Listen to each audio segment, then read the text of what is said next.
एखाद्याने जर फार विश्वासाने आपल्याला त्यांच्या मनातील काही गोष्टी आवर्जून सांगितली असेल, तर ती आपली जबाबदारी आहे की आपणही ती दुसऱ्या कोणालाच कधीही न सांगण्याची.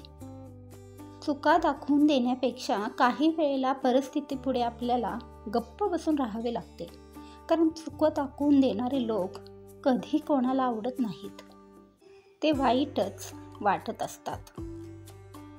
एक वेळ मान मिळाला नाही तरी चालेल, पण आपला स्वाभिमान कधी गहाण ठेवायचा नाही, कारण तीच तुमची ओळख असते. रागात कधी कोणाला आपण एखादा शब्द बोललो तर लोक तो शब्द कायम लक्षात ठेवतात, पण आपण प्रेमाने समजावून सांगितलेल्या हजारो गोष्टी ते नेहमीच विसरून जातात.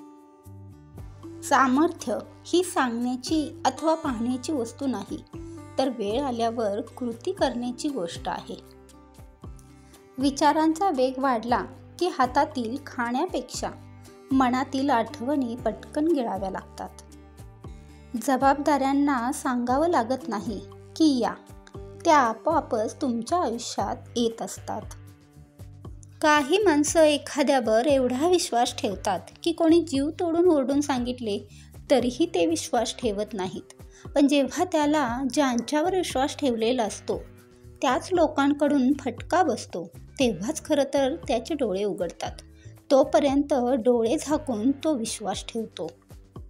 आपल्या आईवडिलांना कधीही हा प्रश्न विचारू नका की तुम्ही माझ्यासाठी काय केलं, कारण याच प्रश्नाचा पुढे जाऊन तुम्हाला त्रास होणार असतो जेव्हा तुम्ही स्वतः पैसे कमवायला घराबाहेर पडला. तेव्हा तुमच्या याच प्रश्नाचे तुम्हाला उत्तर कळेल, आपल्या आईवडिलांनी आपल्यासाठी काय काय केलं. जेव्हा तुम्हाला एखाद्या व्यक्तीबद्दल पूर्ण माहिती असेल तेव्हाच एखाद्याला दोषी ठरवावे. कुणाच्या सांगण्यावरून कधीच कुणाला चुकीचं ठरवू नये. माणसाचं वागणं पण किती विचित्र आहे. गेलेल्या माणसासाठी रडायचं आणि जिवंत माणसाला रडवायचं. आपल्या स्वप्नांचा पाठलाग इतका करा की अपयशालाही वाटू लागेल. याला हरवणं खूप अवघड आहे. कुणाच्या जिव्हारी लागतील असे शब्द चुकूनही कोणालाच बोलू नका, कारण आग जरी थंड झाली तरीही निखारा मात्र काही काळ तसाच धगधगत राहतो. जर आपल्या नशिबातच असेल तर निघून गेलेलंही परत आपल्याकडे फिरून येईल, पण जर आपल्या नशिबातच नसेल तर जवळ आलेलं देखील आपल्यापासून दूर होईल. जे मिळतंय त्याला सांभाळून ठेवायला शिका. प्रत्येक वेळेसच नशीब साथ देत नाही. कुठेतरी आपल्यालाही प्रयत्न करावे लागतात.